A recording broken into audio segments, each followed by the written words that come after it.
The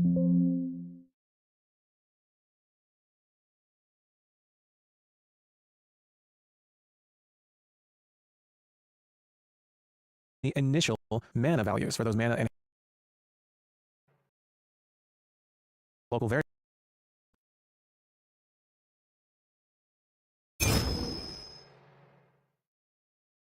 Welcome back. Now that we have our widget controller, I'm going to go to AuraHUD here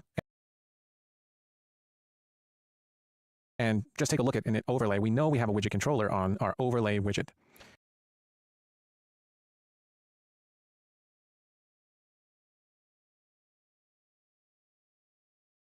And the overlay widget control HUD.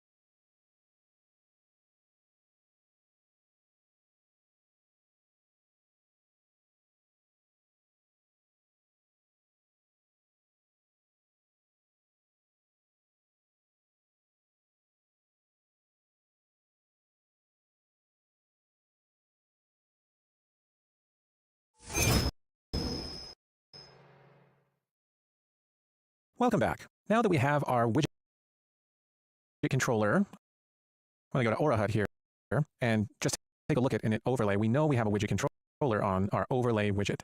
And the overlay widget has a handle to the widget controller. It has a pointer variable. And we can access that. We've seen that we can even access it from Blueprint. Now, the widget controller doesn't know anything about the overlay widget. All the widget controller knows is that it has access to the 4 key variables. That's how it's going to access data to broadcast to the widget. And when we say broadcast to the widget, we are talking about delegates, because delegates are a great way to have one-way dependencies where our widget controller doesn't know about the widgets that it's broadcasting data to. The widgets know about the controller. That's the way that it goes. So our widget controller should have a way to broadcast initial values, such as the initial health and the initial mana values for those mana and health globes. So our widget controllers all are going to want some sort of way to broadcast initial values. So for that reason, I'd like a function in the base widget controller class or a widget controller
to broadcast initial values. So I'm going to make a public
function here for just that. So we'll make this a virtual function, void, and it'll be called broadcast initial values. And any widget controller that inherits this function should be able to broadcast its own unique initial values, but they're all going to have this function. And I'm going to go ahead and generate the definition, but it'll be empty here for the base class or a widget controller. We're just going to use it in classes that derive from it, such as our overlay widget controller.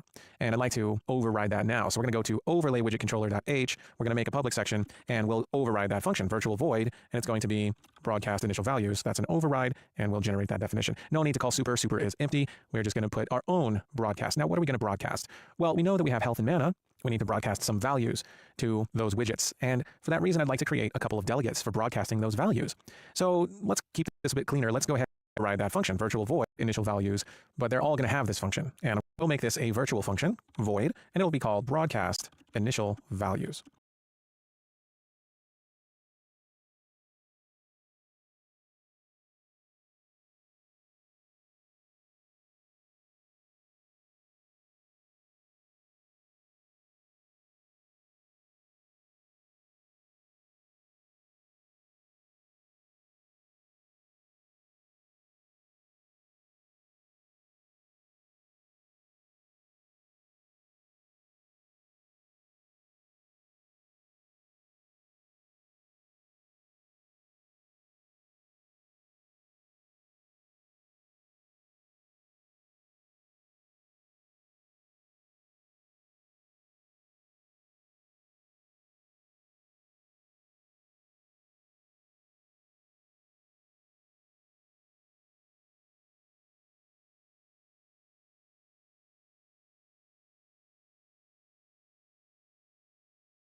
And any widget controller that inherits this function should be able to broadcast its own unique initial values, but they're all going to have this function. And I'm going to go ahead and generate the definition, but it'll be empty here for the base class or a widget controller. We're just going to use it in classes that derive from it, such as our overlay widget controller. And I'd like to override that now. So we're going to go to overlay widget controller.h. We're going to make a public section and we'll override that function, virtual void, and it's going to be broadcast initial values. That's an override.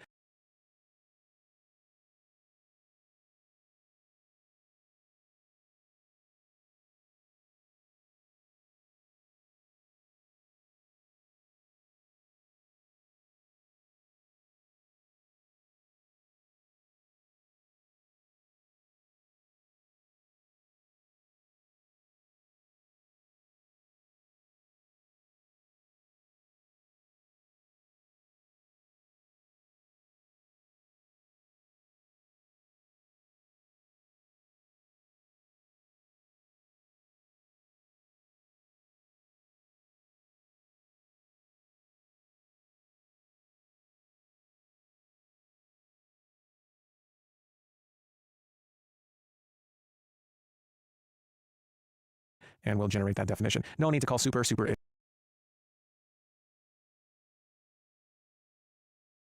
is empty. We're just going to put our own broadcast. Now, what are we going to broadcast? Well, we know that we have health and mana. We need to broadcast some values to those widgets. And for that reason, I'd like to create a couple of delegates for broadcasting those values. So let's keep this a bit cleaner. Let's go ahead and right click and close other tabs.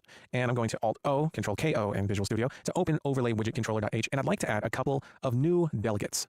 I'd like to make these dynamic multicast delegates. I'd like them to be dynamic multicast because, for one, I'd like to assign events to them in Blueprint, in our widget blueprint specifically. That's why I want them to be dynamic. And multicast because multiple blueprints, multiple widget blueprints, may want to bind to these delegates so that they can update.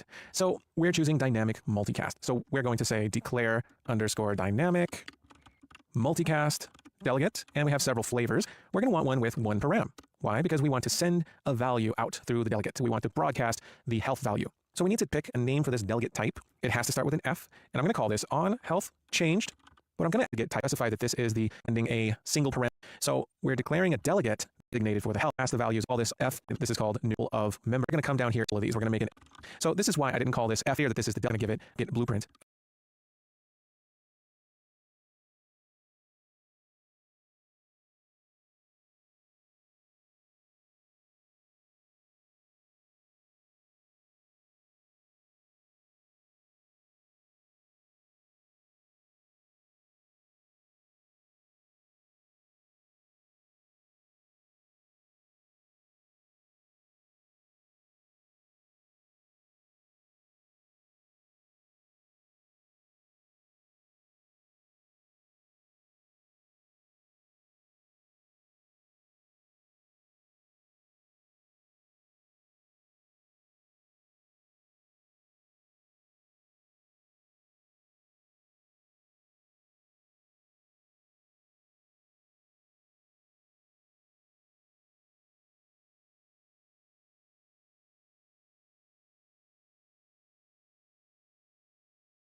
And this is related to gas.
So I'll have gas, and I'll use the vertical line, half of the logical OR, right? And we'll have a subcategory, attributes.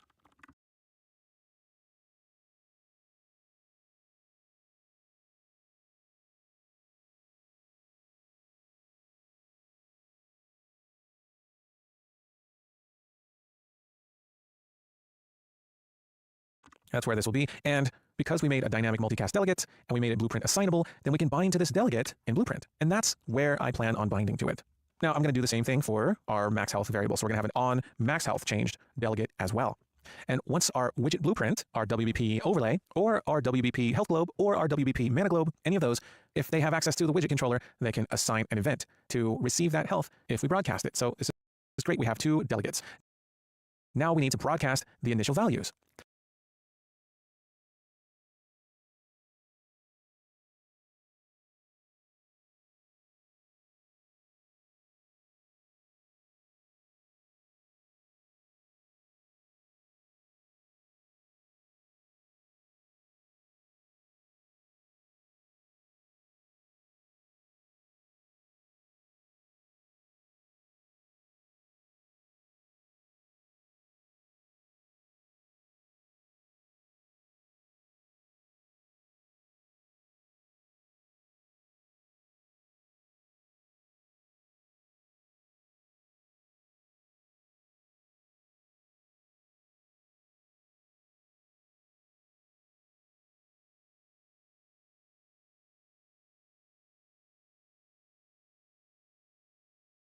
So what that means is we need to take these delegates and broadcast some value, right? We need to take on health changed and call dot broadcast. That's how we do it. And we can broadcast 100.f, right?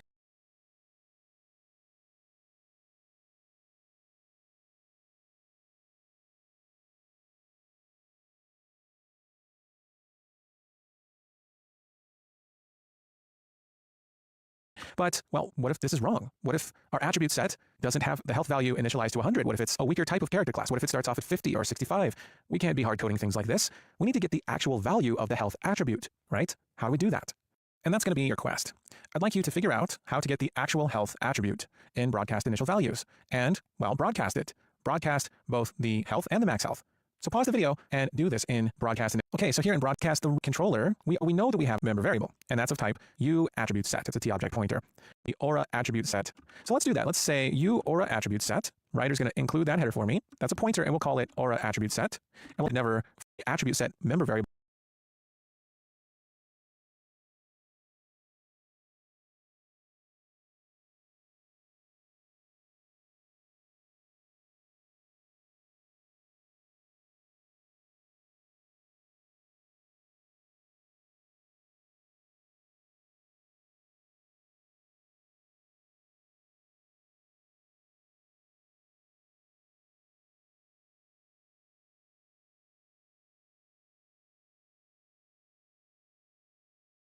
Has been initialized. So we just have to make sure that we only call this after attribute set has become valid. So we're going to cast to aura attribute set, and we're casting our attribute set member variable. And then we can access aura attribute sets attribute accessors, such as get health and get max health. So we can take on health changed, and we can broadcast the aura attribute set get health.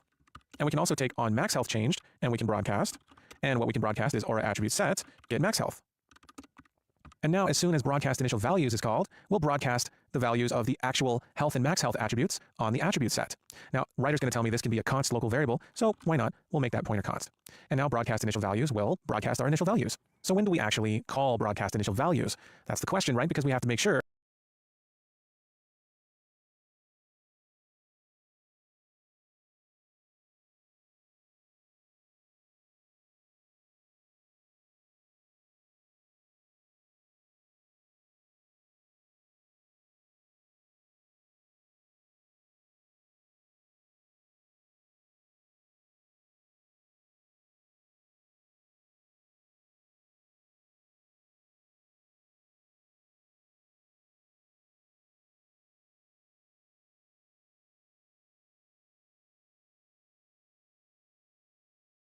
that we have a valid attribute set at that point in time.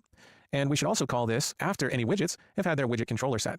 Well, let's go back to aura HUD.cpp right here in init overlay. Now, we've created the widget, we've created the widget controller, and then here we're setting the widget controller to the result of get overlay widget controller.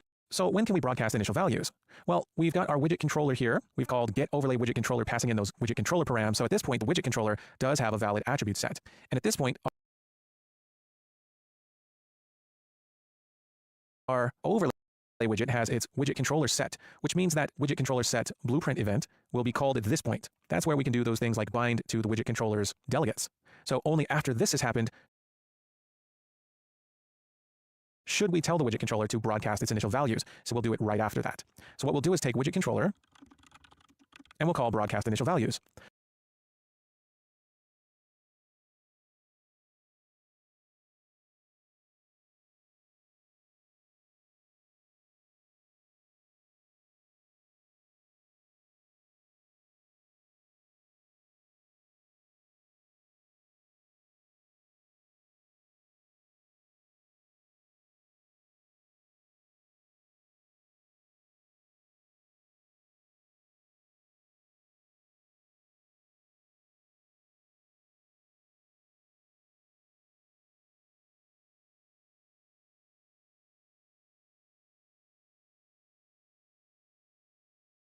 So as long as we're setting the widget controller and binding those widget blueprints events to the widget controller's delegates, as long as that's happened first, then we can call broadcast initial values and our widget blueprints can respond to them.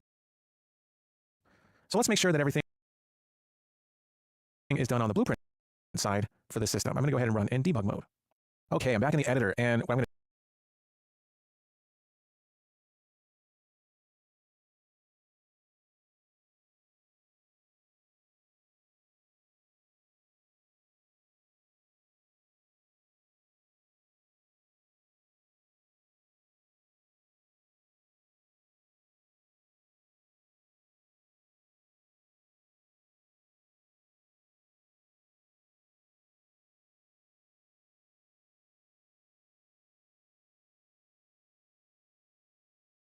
do is go into my Blueprints UI overlay and open WBP overlay. This widget blueprint has its widget controller set to my overlay widget controller. Of that, I'm certain. But I really would like my health and mana globes to also have their widget controller set to my overlay widget controller. See, multiple widgets can have their widget controller set to the same widget controller. So here in the graph, I'm going to right click and get my event called widget controller set. At this point, I know my widget controller is a valid widget controller, and I'm going to set the widget controllers on my two widgets, my WBP health globe. I'm going to select that here and check is variable.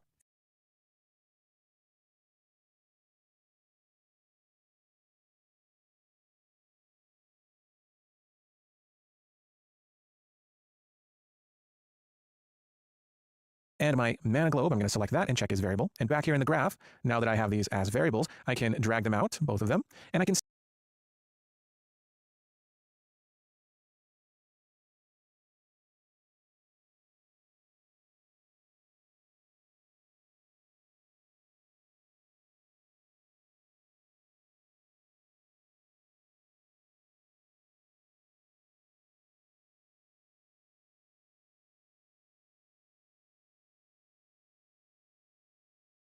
set their widget controllers by calling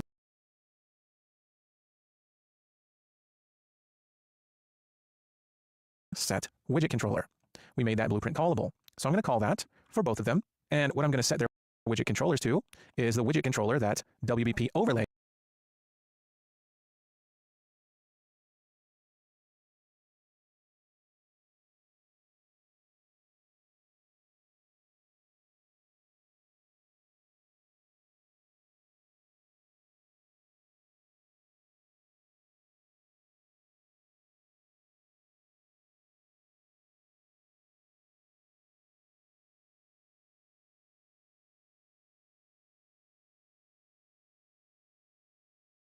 has. So I can access that with a right-click typing widget controller, and I can get widget controller and simply set it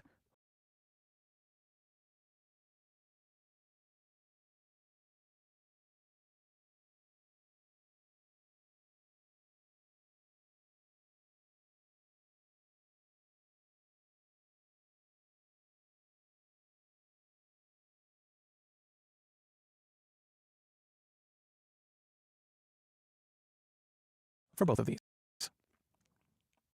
And now as soon as WBP overlay has its widget controller set, and by the way, that's right here in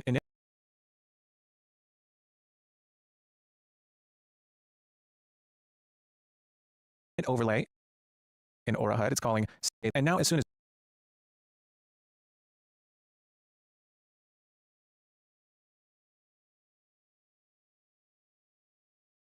WBP overlay has its widget controller set, and by the way, that's right here in it overlay in Aura HUD, it's calling set widget controller for the overlay widget right here.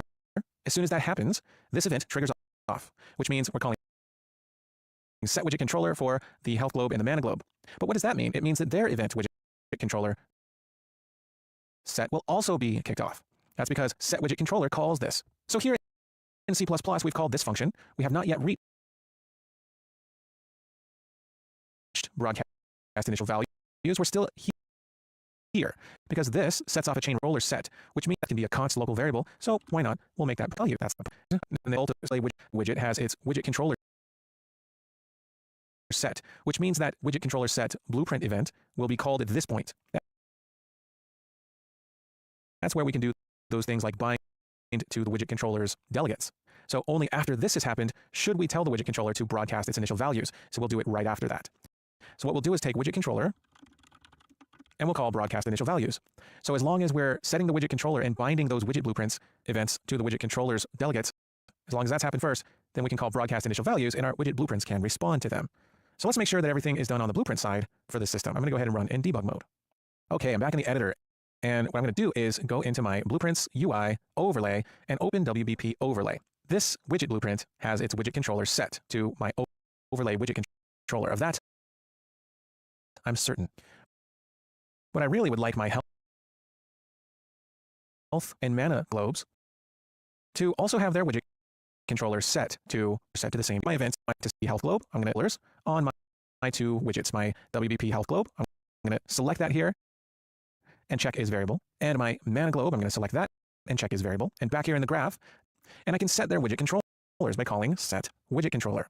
We made that blueprint callable. So I'm going to call that for both of them. And what I'm going to set their widget controllers to is the widget controller that WBP overlay has. So I can access that with a right-click typing widget controller, and I can get widget controller and simply set it for both.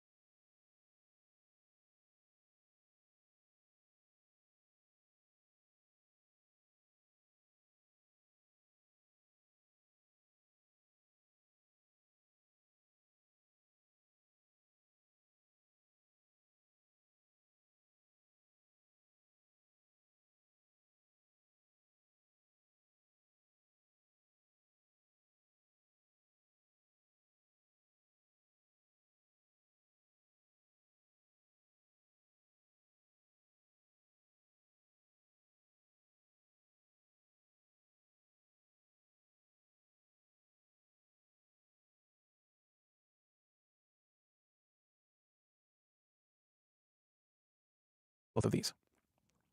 And now as soon as WBP overlay has its widget controller set, and by the way, that's right here in init overlay in Aura HUD, it's calling set widget controller for the overlay widget right here.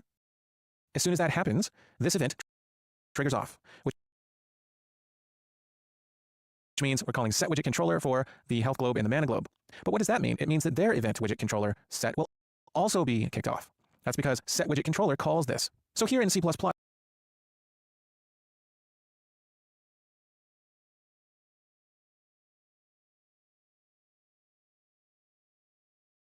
we've called this function. We have not yet reached broadcast initial values. We're still here because this sets off a chain reaction, starting with event widget controller set, which calls set widget controller for the health and mana globes. And that triggers their event widget controller set to be called, which means we can go into those widget blueprints. We'll go to UI, progress bar, and open health globe.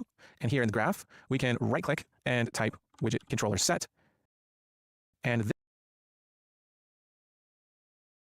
this will be kicked off as soon as we've set that widget controller here in the overlay. Pretty cool. And that means the widget controller here is valid. So we can right click, we can say widget controller, we can get that. And this is just a U object, but the cool thing is it's been set here, which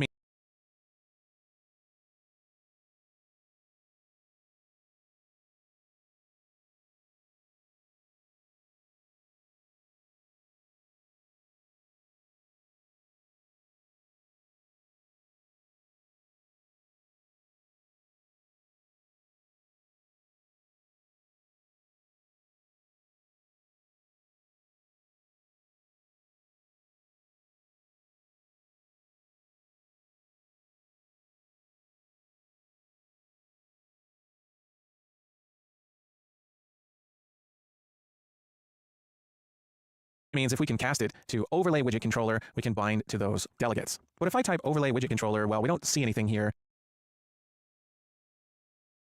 And that's because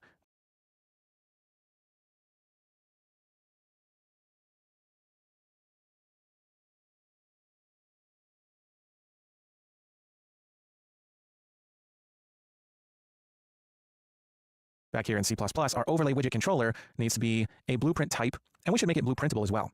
Blueprint type means we can do things like use it as a type in the event graph, such as if we want to cast to it, and blueprintable means we can make a blueprint based on this class. So let's make it blueprint type and blueprintable. We'll do both.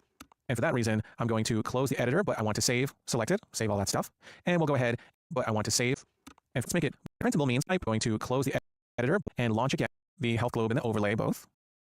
And go ahead and open up the health globe and the overlay both. And right here, I want to be able to cast it to a widget controller. If I type in cast to overlay widget controller, now I have that option.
Right? And from here, I can access those delegates on health changed and such, and bind things to those. But we also made this class blueprintable. And for that reason, I'd like to create a blueprint for Overlay Widget Controller and just work with that. So I'm going to go to Blueprints, UI, make a new folder called Widget Controller. Here in Widget Controller, I'm going to make a new blueprint based on Overlay Widget Controller. So selecting that, and I'll call this BP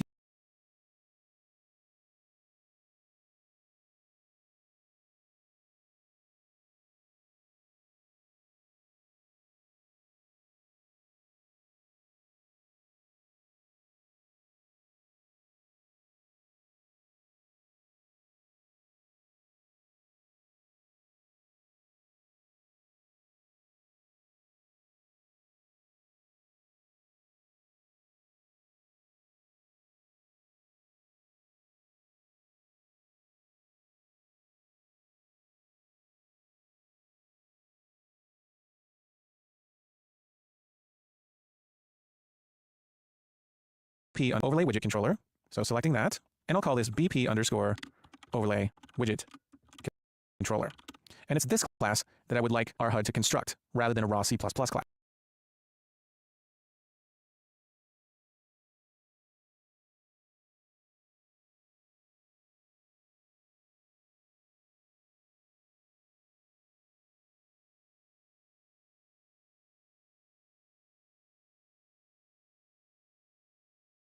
So back in the UI HUD folder, opening BP Aura HUD, we can set Overlay Widget Controller class now.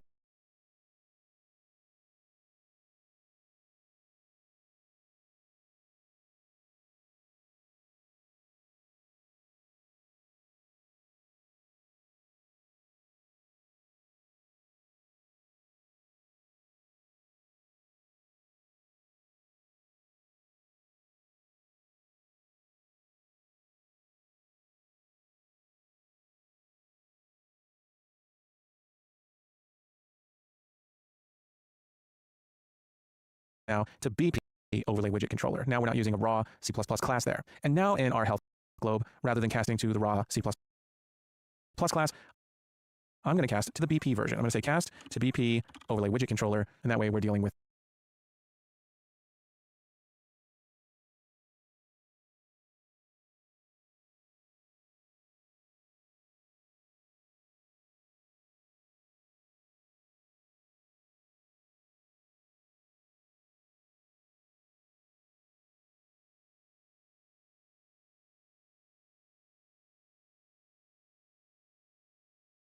the blueprint. And as soon as Health Globe has its widget controller set, it can access the on health changed. And if we choose assign on health changed here and hook that up,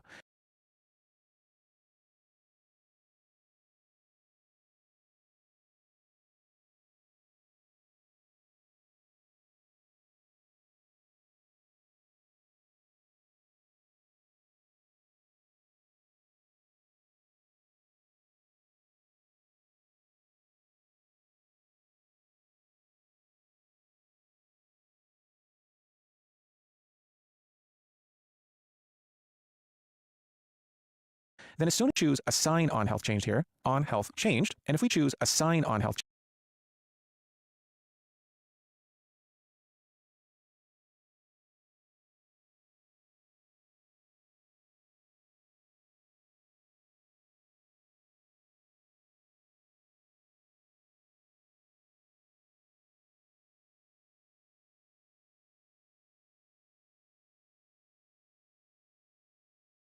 changed here, and hook that up, then as soon as that broadcast is made, remember in broadcast initial values, we're broadcasting on health changed.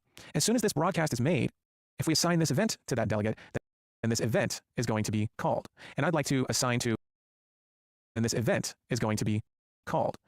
And I'd like to assign to not only on health changed, but also on max health changed. So I'm going to type on max health changed and assign that one as well.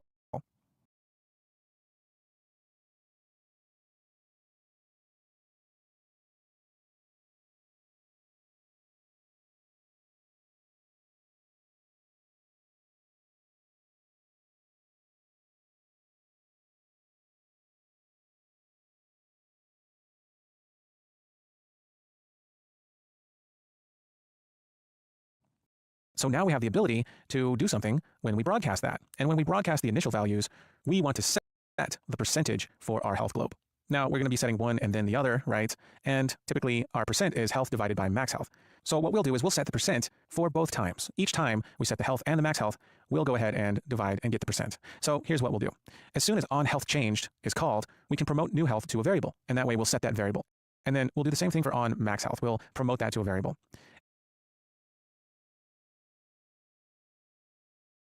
So for onHealthChanged, we'll promote this, and we'll call this simply health. And for onMaxHealthChanged, we'll promote this, and we'll call this max health.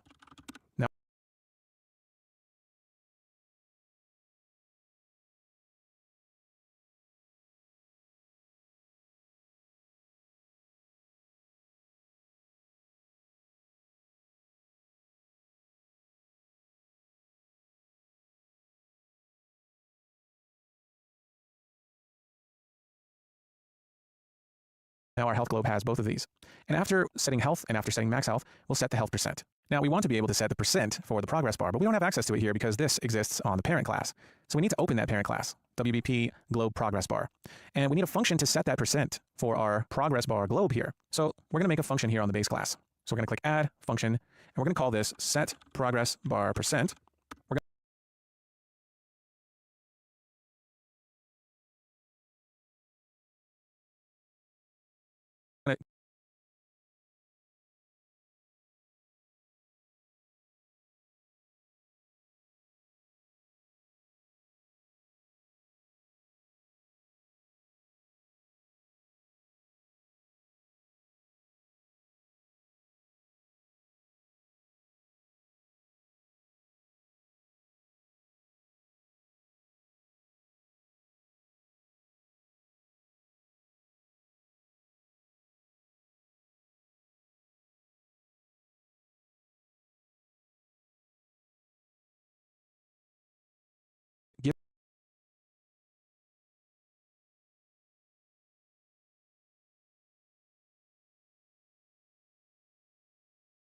give this a float input parameter. So adding an input here, it's going to be of type float. We're going to call this percent, and we're going to get our progress bar here, progress bar globe, get that, and call set percent on this, and hook that up and just pass percent in.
Like that, and say WBP health globe. So I'm going to compile here, and here in WBP health globe, after we set health, we're going to call set progress bar it to, we're going to set it to health divided by max health.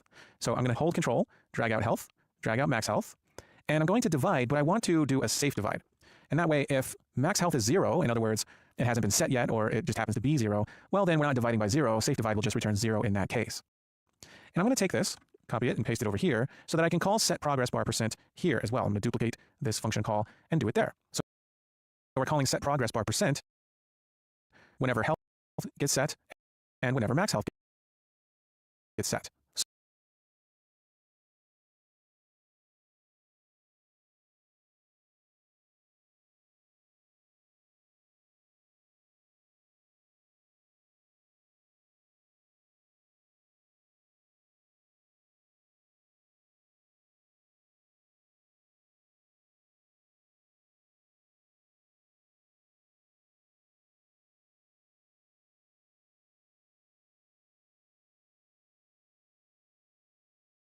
So when we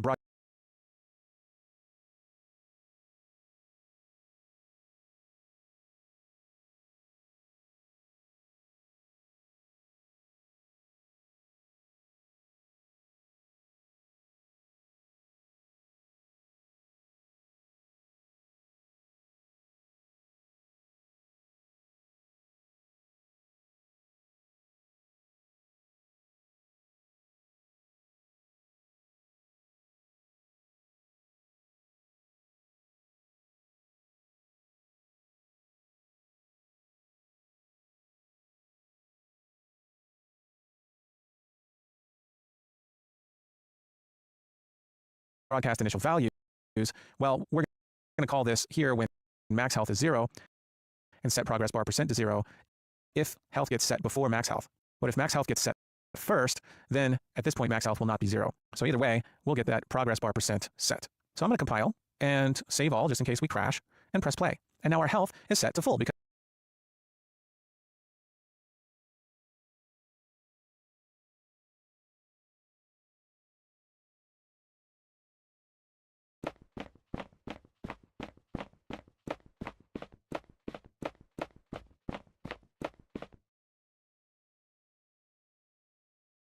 we're actually accessing the real health value and the real max health value. Both of those should be 100. If we type show debug in the console, ability system, we'll see that health is 100, max health is 100. And so we see the real value there, and that is great. So this is nice because our base class globe progress bar now has a function to set its own health %.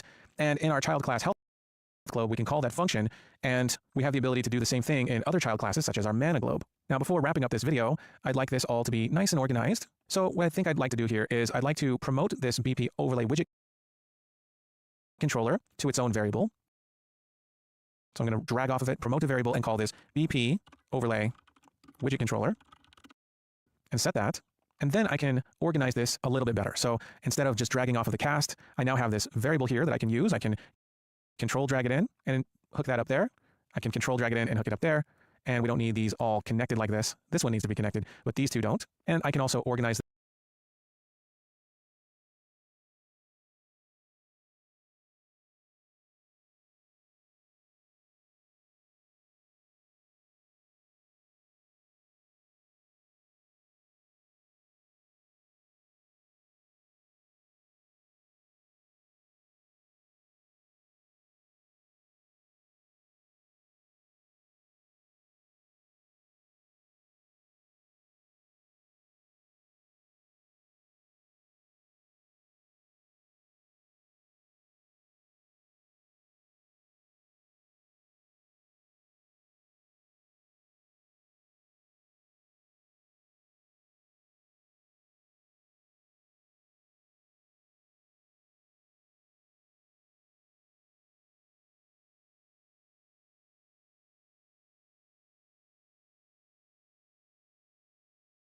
this all with a sequence. So why don't I just drag everything off to the side just a bit, and after event widget controller set fires off, we'll do a sequence. The first thing we'll do is set the widget controller after we've cast it to the blueprint version.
And then for then 1, we'll bind to on health changed, and then we'll have a then 2 where we bind to the max health. Like this are organized. And up here, this will be put in its own comment where we'll say set. Up here, this will be put in its own comment where we'll say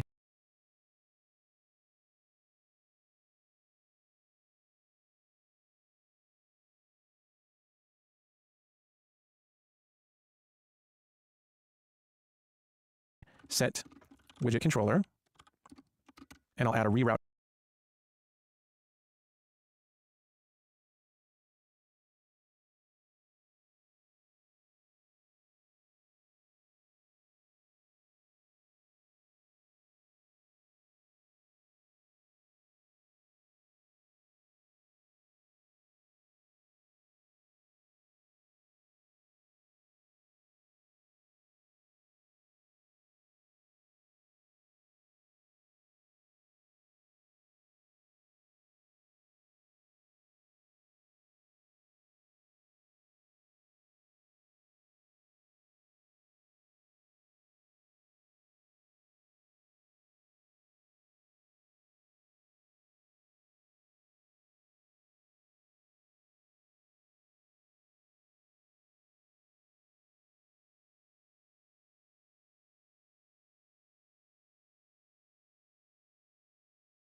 Node to it, and I'll put a comment on the second bind, and I'll changed.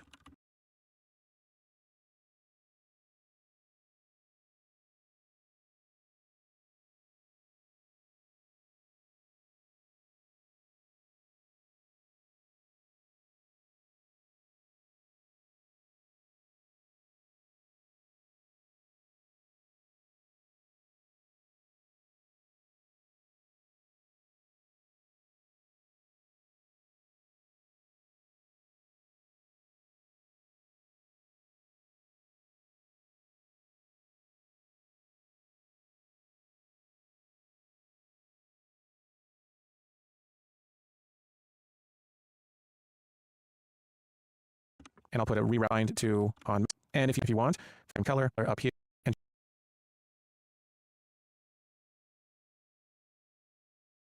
binding to those delegate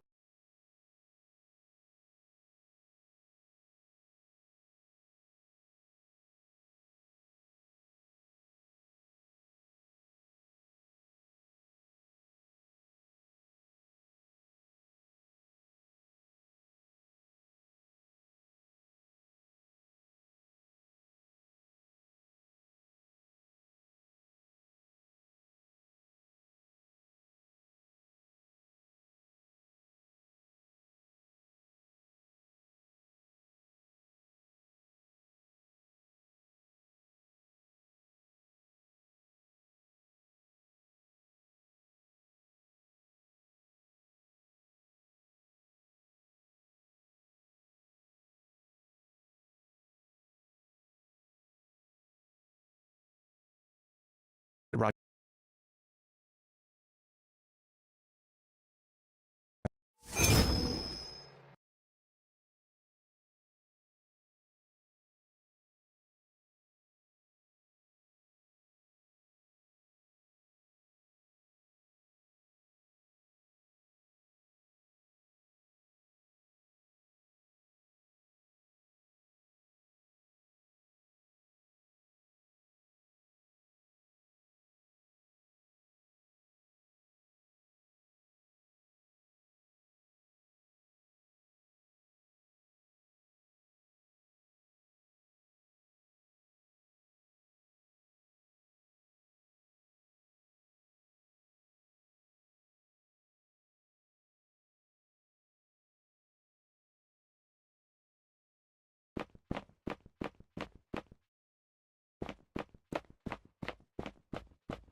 Welcome back. Our widget controller is now capable of broadcasting initial values. We know that we can cast our attribute set to an Aura attribute set and access those attribute values with those attribute accessors. That's great. But we're going to want to be able to respond to when those attributes change. And the ability system component has a function for doing just that. It looks like this. We take the ability system component pointer and we call get gameplay attribute value change delegate. This function needs to know what attribute we're talking about. Well, we could always get that from Aura attribute set. If we're talking about the health attribute, we'd take Aura attribute set and call get health attribute. That returns an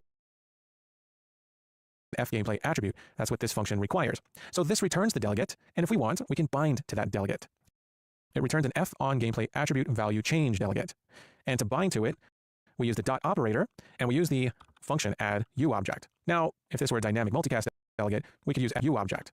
Now, if this were a dynamic multicast delegate, we could use add dynamic, but F gameplay attribute value change, if we right click and go to declaration or usages, and then right click on this F gameplay attribute value change and go to its declaration or usages, we see that it's a multicast delegate. It's not a dynamic multicast, so we can't use add dynamic. We have to use add uObject. And to bind a callback to it, we pass in this followed by the callback function. And the callback function has to have a specific signature to be able to be bound to this delegate. So we really need to create a function to bind to it. And so that's one of the next things that we need to do.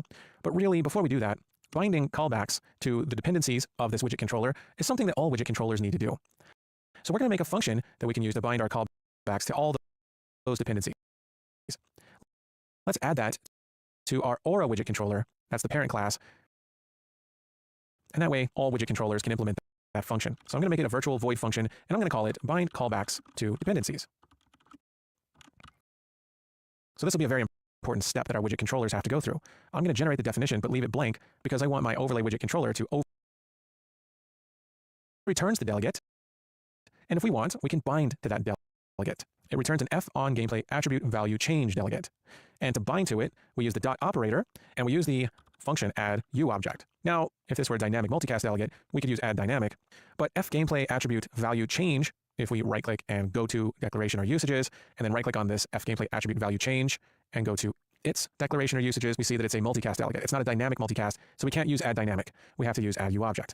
And to bind a callback to it, we pass in this followed by the callback function. And the callback function has to have a specific signature to be able to be bound to this delegate. So we really need to create a function to bind to it. And so that's one of the next things that we need to do. But really, before we do that, binding callbacks to the dependencies of this widget controller is something that all widget controllers need to do. So we're going to make a function that we can use to bind our callbacks to all those dependencies.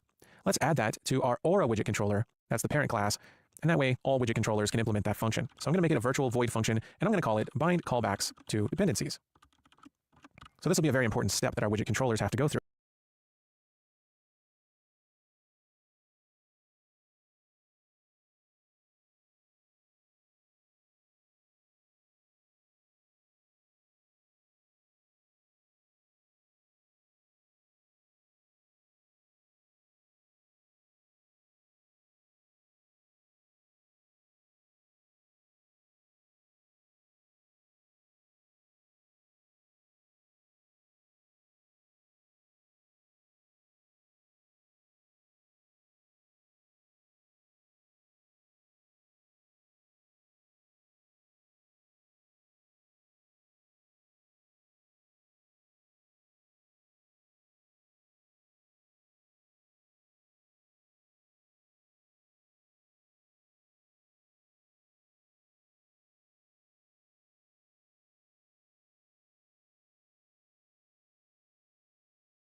I'm going to generate the definition but leave it blank because I want my overlay widget controller to override it. So here in overlay widget controller, just under broadcast initial values, I'm going to override virtual void bind callbacks to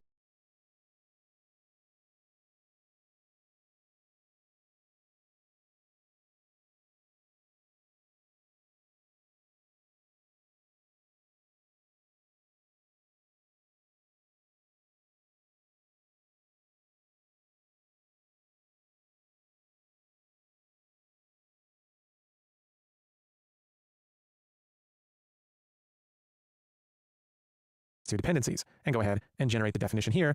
And I don't care about calling super in this case. I'm just going to bind callbacks here. And we need a callback that we can bind to that delegate that's broadcast whenever our attributes change, such as health and max health. So I'd like a callback function for each of these. So let's go to our .h file. I'm going to make these protected. They're going to be void functions. And for health, I'm just going to call it health changed. Now here's the signature that it has to have to bind to those delegates on the ability system component. It has to be a const reference to f on attribute change data. So we have a const reference. We're going to call it data. So I'll have one for health changed and I'll have one for max health changed.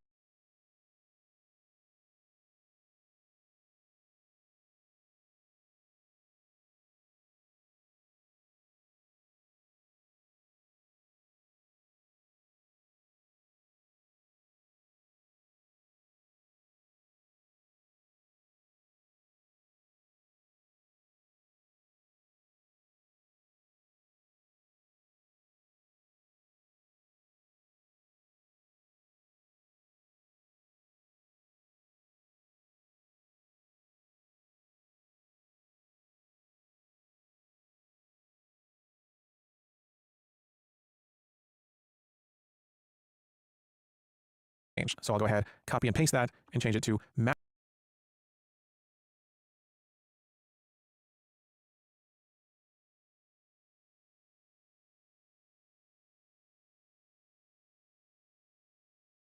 health changed.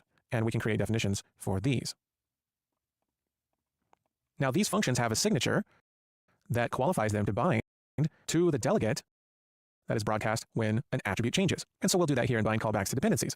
So I'm going to take my line here where we're getting our attribute set and casting to Aura attribute set as I need that. And after that, I'm going to take the ability system component and call get gameplay attribute value change delegate, passing in the attribute that I want to bind a callback for. So first I'll do it for health. So I'll get Aura attribute set and call get health attribute. So this whole expression here returns that delegate. So I'm going to use the dot operator here and call add u object, passing in this for the user object and the address of my health changed function callback, fully qualified with the class name here, like so. And now whenever the health changes, this function callback will be called. Now that's a lot all on one line. If you want, you can break it up. You can say, put an enter there and there. If you want to do that, you can put an enter there and there, put a new line. It's up to you. I'm going to go ahead and organize it like this on 2 lines. I think that's enough for me. And there we have it.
So I've bound health changed to this delegate for when our health attribute changes. So really it's this part here, the input for get gameplay attribute value change delegate. This is the attribute we specify. And then this is the callback that we specify specifically. So if I want to do this for max health changed, I can copy these lines, paste them here. And instead of get health attribute, I can call get max health attribute. And instead of health changed, I can use my callback that I called max health changed. So now these functions will be called when the attributes change.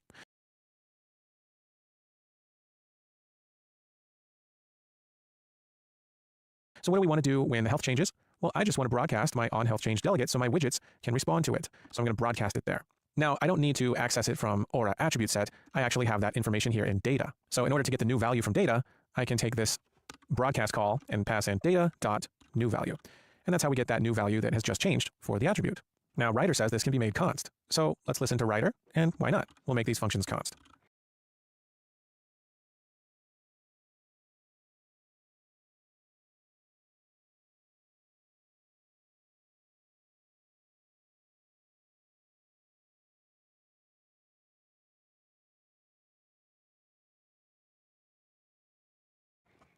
That means we need to put const here on the definitions as well.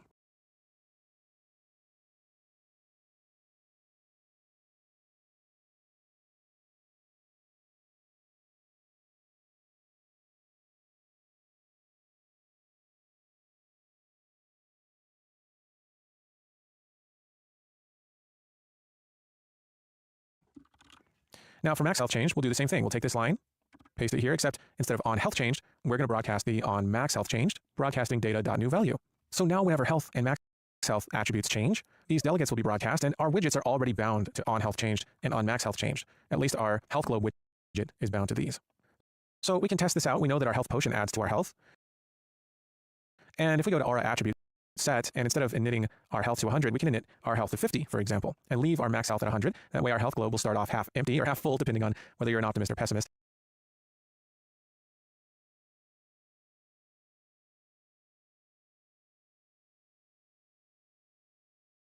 And then once we pick up the health potion, we should see that health globe go up to 75% because our health potion adds 25 to our health.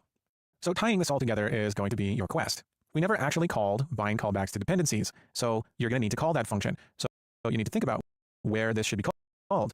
When is it appropriate to call this function? Once you've called it, you can playtest. Go pick up a health potion and see if that health globe changes in response to the attribute change. So pause the video and conquer this quest now.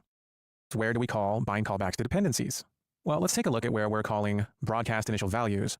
That would be over here in the HUD when we call init overlay, right? We're broadcasting initial values there. So you might have thought maybe I can call it there. Well, we also have get overlay widget controller, which is where that widget controller is constructed for the very first time. Now, this will be called when we call get overlay widget controller. So if we place it in that function, those callbacks will be bound to the dependencies there. So I think that's a great place to put it, and that's where I'm going to put that function call. So as soon as we set the widget controller params, we know that those key variables are set.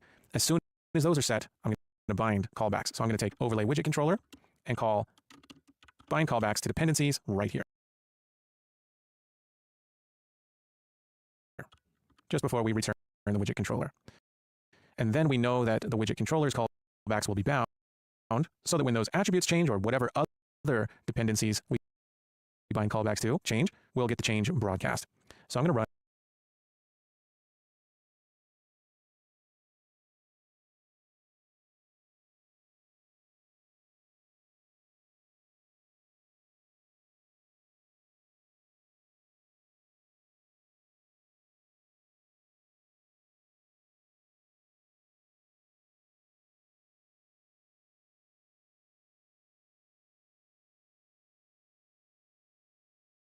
in debug mode,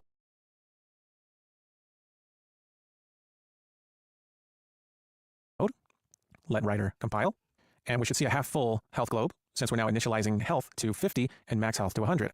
So I'm hoping to see a half full health globe here. I'm going to press play. There it is. It looks about half full. And if I pick up this health potion, it goes up.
Look at that. Excellent. So that is looking great. We now have our health globe reacting to changes in our ability system. We can even double check by entering the console command show debug ability system. And we can see that our health is now 75. It started at 50, but we picked up a health potion, and now we have 75% as shown on the health globe. So this is looking great. Now, it seemed like a lot of work to set all this up, but now we have a class designed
to handle controlling the widget data and retrieving it from the system. And the way we have it set up, our dependencies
Are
all one way. Our ability system component knows nothing about the overlay widget controller.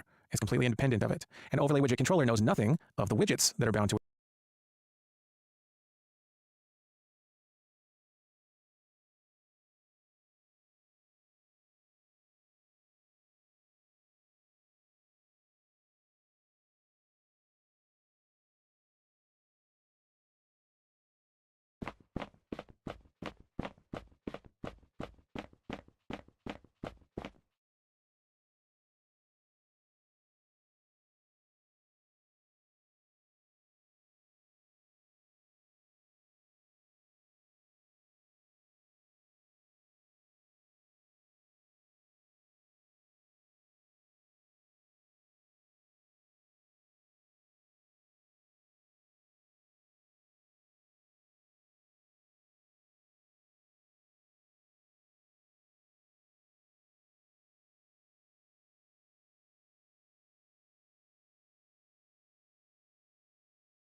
Welcome. Now, this lecture is all Quest. You're going to make callbacks for the mana changes, health, so that when we go ahead, pause the video on to mana changes. And don't forget, you may have to go, but there are you just to see a few things, add just vax. Let's go going to be for when mana changes.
So I'm going to make voider to change options for these bits. And this will be going to change signature. And I'm going to go ahead and signature. Mana changed. So now we have 4 mana change dot changed. And now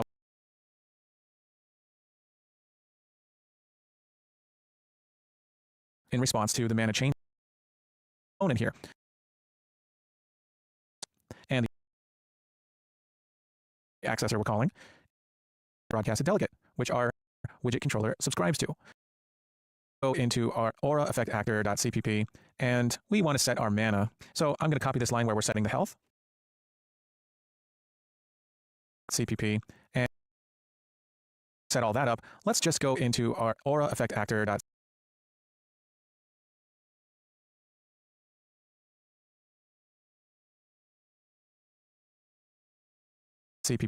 and we want to set our mana. So I'm going to copy this line where we're setting the health equal to itself plus 25.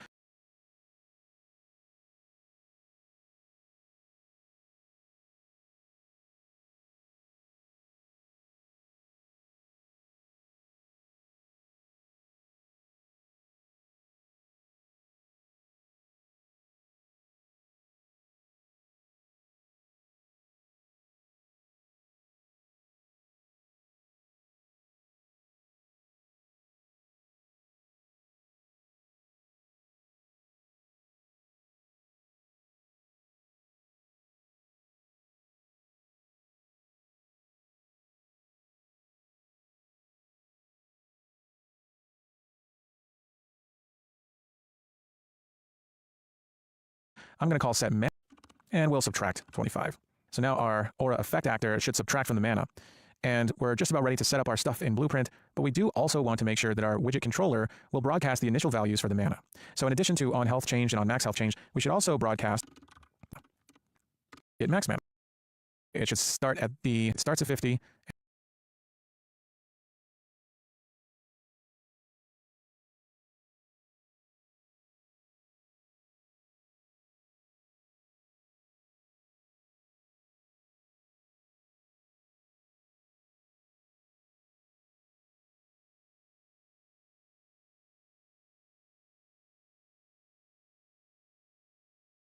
and its max is 50, so it should start off full.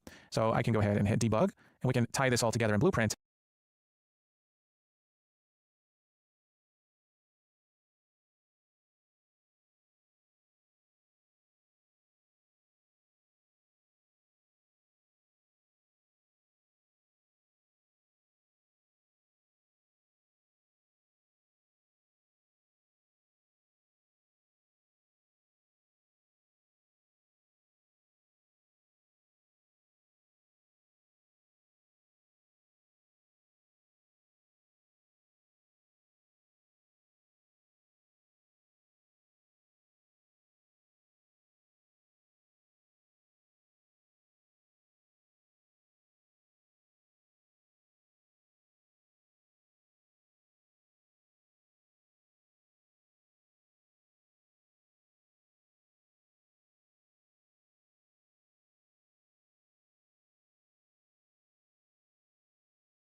and we should see our WBP, then 25%, and mana is at 50, right? It has a max of 50, it's at 50, we're subtracting 25, it should go down to halfway. And see that mana is 25, max mana is 50, things are working. So excellent. Challenges, some of them are easier and some of them are harder. Do not get discouraged when you hit one of the harder ones if you can't figure it out on your own. That's the whole reason why I'm going through the solution with you after and see that mana is 25, max mana is 50, things are working. So excellent. And if you got through this whole challenge on your own, congratulations. And if you didn't, don't be halfway. Health still goes up to 75%. We can show, and we should see health go up to 75%. And mana is at 50, right? It has a max of 50, it's at 50. We're subtracting 25, it should go down to halfway. So let's pick it up, and it goes down to halfway. Health still goes up to 75%. We can show and see that mana is 25, max mana is 50. Things are working. So excellent. On your own, congratulations. And if you didn't, some of them are easier and some of them are harder. Do not get discouraged. I'm going through the solution with you. Don't get discouraged if you can't figure them out. It's okay if you can't. All right. So great job. We now know how to respond to attribute changes. We know how to show those changes in the HUD. We're now ready to move on to the more interesting stuff in the gameplay ability systems, such as gameplay effects, and we'll learn how those work as well. And by the way, if you were curious, you could change the number of players to 2 and change the net mode to, say, listen server and press play, just to make sure that things work in multiplayer. So you can have 2 characters here running around, and each of them, they have their own attributes changing in response to things happening in the game. So we'll test more in multiplayer as we continue. Things happen. They can have and press play to and change the net mode to, say, listen server.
Welcome. So we've been hearing a lot about gameplay effects, but we still haven't used them.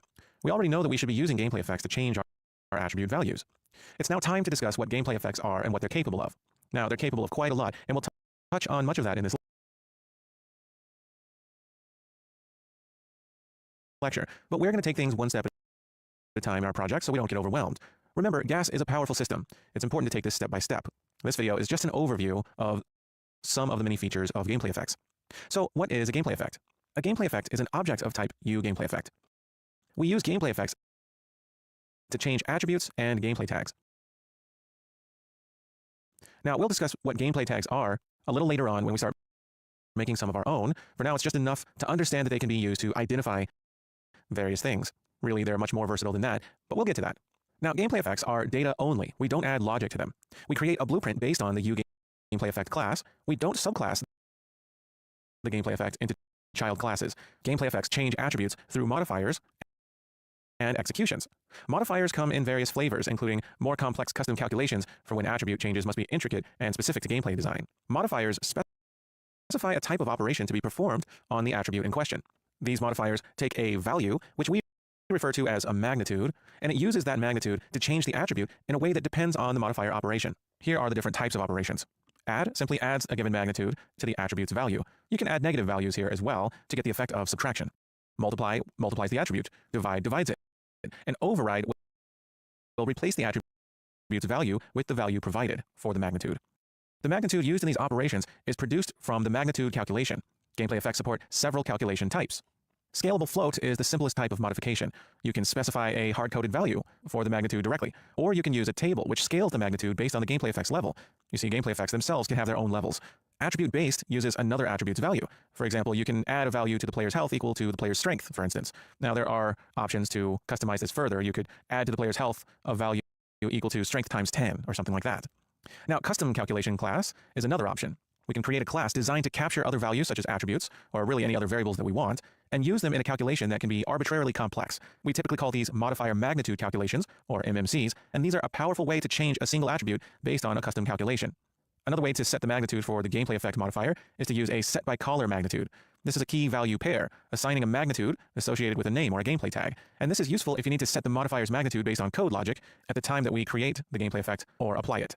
An even more powerful way to change an attribute's value in the gameplay effect is to use a custom execution, also known as a gameplay effect execution calculation, or execalc. These can change more than one attribute, and they can really do anything else that we choose to code in them. They're the most powerful way to modify attributes in a gameplay effect. And we'll learn more about all of these in time. Now, gameplay effects have a duration policy. They can be either instant effects, in which their modifier is applied instantly in a one-off action. They can have a duration, meaning they can modify an attribute for a set period of time, after which that modification is undone, and they can be infinite. So they affect an attribute, and that effect doesn't go away. Now, it's not that it never goes away. We can remove infinite effects. It's just that they stay until we manually remove them. So these are useful in situations where we may not know how long that effect should be applied, and it should be removed in response to some gameplay. Gameplay effects can stack, and they have their own policies for how to stack, and of course they can add gameplay tags. They can also grant abilities, and these are just a few things that gameplay effects can do. So they're actually a lot more versatile than all of these things. Now, gameplay effects can be applied directly, but usually we create a more lightweight version of them known as a gameplay effect spec. This concept of a spec is common in GAS and is a form of optimization. The spec contains the bare bones information needed to perform the modifications, and the only actual instance of the gameplay effect class that typically gets instantiated is the class default object, or CDO. Now, that's just how it typically occurs. Most of the things we're covering here are just ways that it's typically done. The gameplay effects class is just versatile enough to never need to be subclassed into child classes. If you need complex attribute modifications, you use custom executions or magnitude calculations rather than subclassing the gameplay effect into a child class. The effect spec carries information with it as well, such as gameplay tags that the effect has, and it also has an effect context, an additional class that can store more information about the effect being applied. References to the causer and the target of the effect are easily accessed and can be used to determine what happens to the overall magnitude calculation, as well as trigger gameplay mechanics to any actors involved in the effect. So as you can see, gameplay effects are quite versatile and very customizable. They were designed to meet just about any need you may have when it comes to affecting a player's attributes in the game. Gameplay effects are often applied from within gameplay abilities. but they don't have to be. An actor may have a gameplay effect that it wishes to apply to some other actor that overlaps with it. This is a nice, simple example, and it's what we'll start with. Remember our aura effect actor? We're going to return to this class and make it quite a bit more useful, and we'll do that next. I'll see you soon.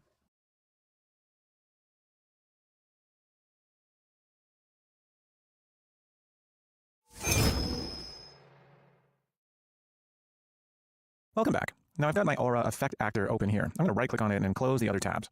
So I just have my CPP file, and my Aura Effect Actor here is actually kind of really specific.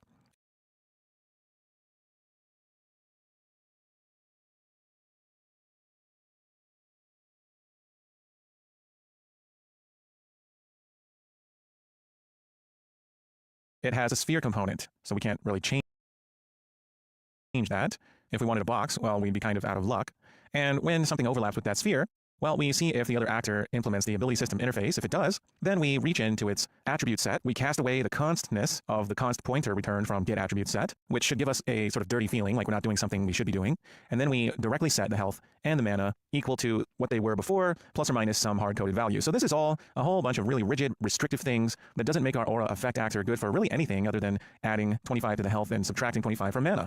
We have no flexibility, no modularity, and, well, this should be changed. And that's what we're going to do in this video. We're going to make Aura Effect Actor live up to the flexibility of its potential. We're going to make it a lot better. So